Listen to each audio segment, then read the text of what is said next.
दोस्तों, ये parliament reporter series के लिए 150 शब्द प्रति मिनट की गति से डिक्टेशन होगी।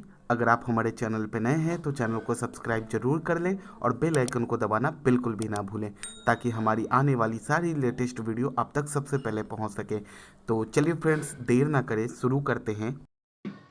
स्टार्ट। महोदय, हमारे देश में बहुत से बड़े बड़े कारखाने हैं जिनमें हमारे राष्ट्र का धन और रुपया पैसा लगा है, लेकिन उत्पादन के स्वरूप जो परिणाम हमको आना चाहिए था वह परिणाम नहीं मिला और उसके विपरीत हमें बराबर हानि ही उठानी पड़ रही है।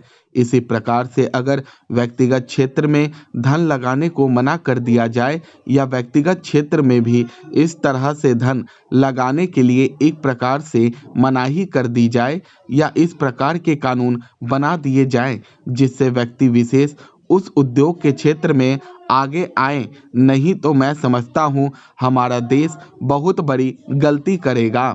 इस बिल के विषय में जब कुछ सोच विचार किया जा रहा था तब बहुत से दूसरे देशों के कानून इस संबंध में बनाए गए। विधेयकों को मंगवा कर देखा गया। देखने के बाद इस परिणाम पर पहुंचे कि जहां जहां इस प्रकार के प्रश्न हैं उन देशों ने इस समस्या को किसी नीति या किसी सिद्धांत के बल पर उसको हल नहीं किया, किंतु तात्कालिक व्यावहारिक आधार पर तय किया।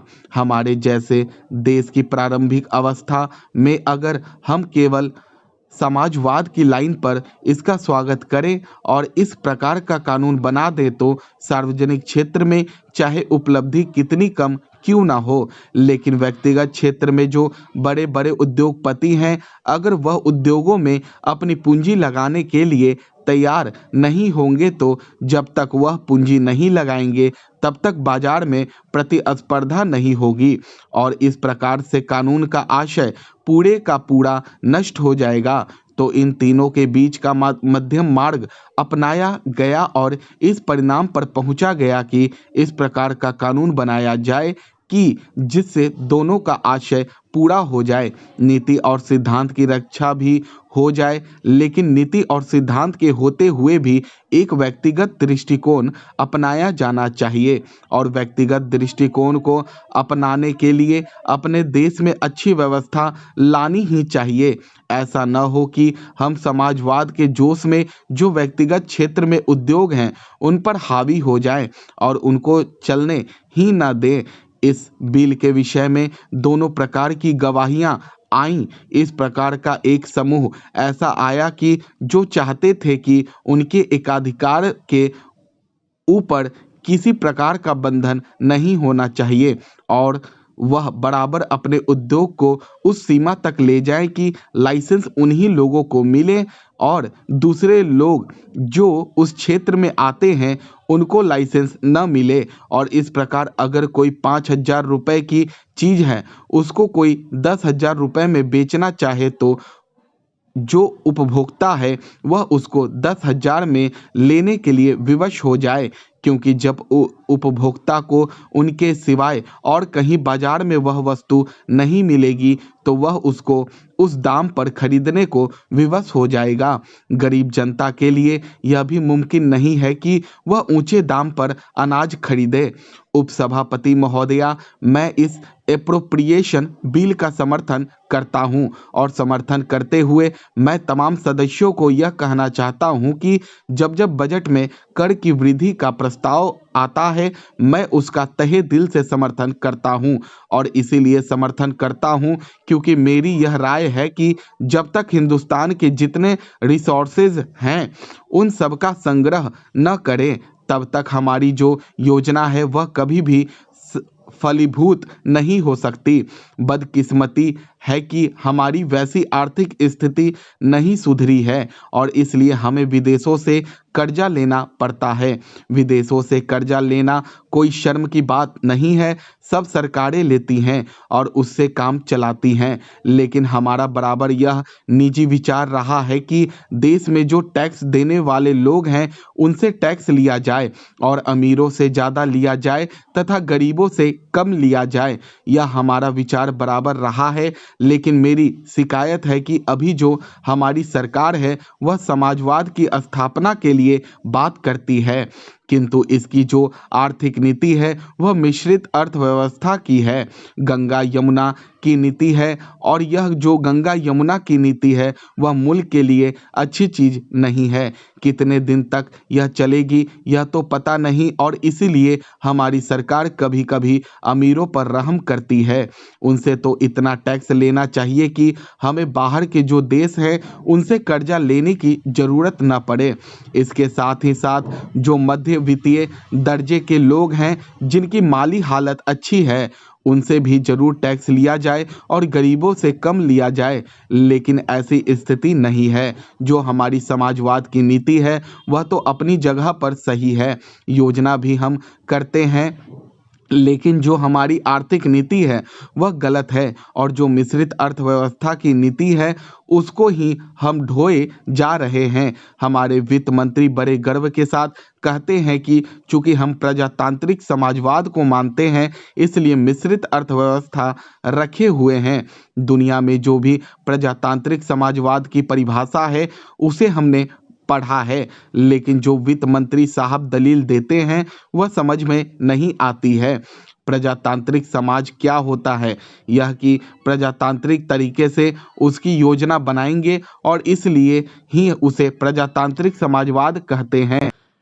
लेकिन उसमें टाटा भी रहेंगे, बिरला भी रहेंगे, किसान भी रहेंगे, मजदूर भी रहेंगे, प्राइवेट सेक्टर के जो बड़े बड़े पूंजीपति हैं वे भी रहेंगे। तो यह तो कभी चलता नहीं है, लेकिन चल रहा है। सरकार को इस नीति का परित्याग करना पड़ेगा और जब तक वह इस नीति का परित्याग नहीं करती है तब तक समाजवाद की स्थापना नहीं होगी और तब तक हमारी जो हालत है वह कभी सुधरने वाली नहीं है। इसलिए हम अपनी सरकार से बराबर कहते हैं कि जो बड़े बड़े कल कारखाने हैं, जो बड़े उद्योग हैं, मूल उद्योग हैं, बैंक हैं, सबका जल्दी से जल्दी समाजीकरण करना चाहिए जनता के लिए। श्रीमान, जब इस बिल के ऊपर चर्चा चल रही थी तो बहुत से माननीय सदस्यों ने जो सुझाव दिया था उस सुझाव में नीति और सिद्धांत के पक्ष को लाकर रखा गया था। नीति और सिद्धांत का पक्ष यह था कि हमारे देश की रचना समाजवाद पर आधारित है, तो इस देश में क्या यह संभव होगा कि हम उद्योग की प्रगति के लिए उद्योग को व्यक्तिगत पूंजी के रूप में आगे बढ़ाने का मौका दें या राष्ट्रीय पूंजी के रूप में बढ़ने का मौका दें? हम समझते हैं कि ये दोनों दिशाएं अभी हमारे भारतवर्ष के लिए लाभप्रद नहीं है।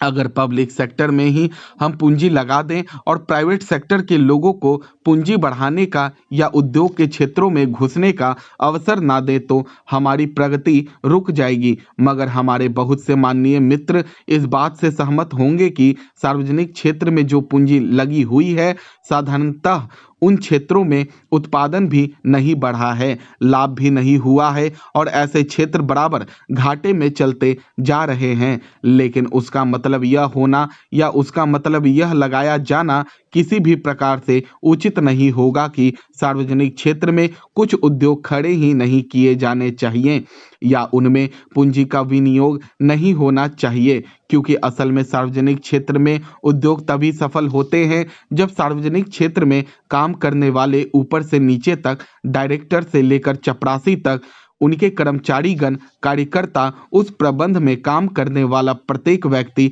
चरित्रवान हो। और अगर उनमें से किसी में भी चरित्र में कमी है तो निश्चित रूप से सार्वजनिक क्षेत्र में जो लगाया हुआ धन है उसके परिणाम उतने अच्छे कभी नहीं आ सकते।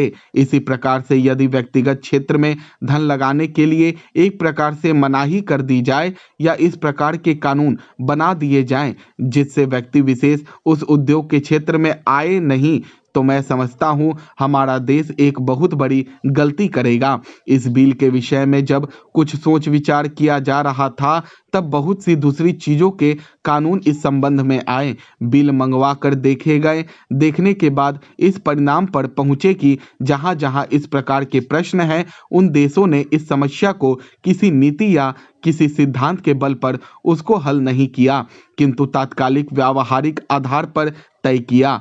हमारे सरीखे देश की प्रारंभिक अवस्था में हम केवल समाजवाद की लाइन पर इसका स्वागत करें और इस प्रकार का कानून बना दें तो सार्वजनिक क्षेत्र में चाहे उपलब्धि कितनी कम क्यों ना हो, लेकिन व्यक्तिगत क्षेत्र में जो बड़े बड़े उद्योगपति हैं, अगर वह उद्योगों में अपनी पूंजी लगाने के लिए तैयार नहीं होंगे तो जब तक वह पूंजी नहीं लगाएंगे तब तक मार्केट में प्रतिस्पर्धा नहीं होगी और इस प्रकार से सारा कानून का आशय पूरे का पूरा नष्ट हो जाएगा। तो इन दोनों के बीच का मध्यम मार्ग अपनाया। स्टॉप। दोस्तों, ये पार्लियामेंट रिपोर्टर सीरीज के लिए 150 शब्द प्रति मिनट की गति से डिक्टेशन थी। आप इसकी प्रैक्टिस करें। अगर आप हमारे चैनल पर नए हैं तो चैनल को सब्सक्राइब जरूर कर लें और बेल आइकन को दबाना बिल्कुल भी ना भूलें ताकि हमारी आने वाली सारी लेटेस्ट वीडियो आप तक सबसे पहले पहुंच सके। तो चलिए फ्रेंड्स, मिलते हैं नेक्स्ट वीडियो में। तब तक के लिए बाय बाय।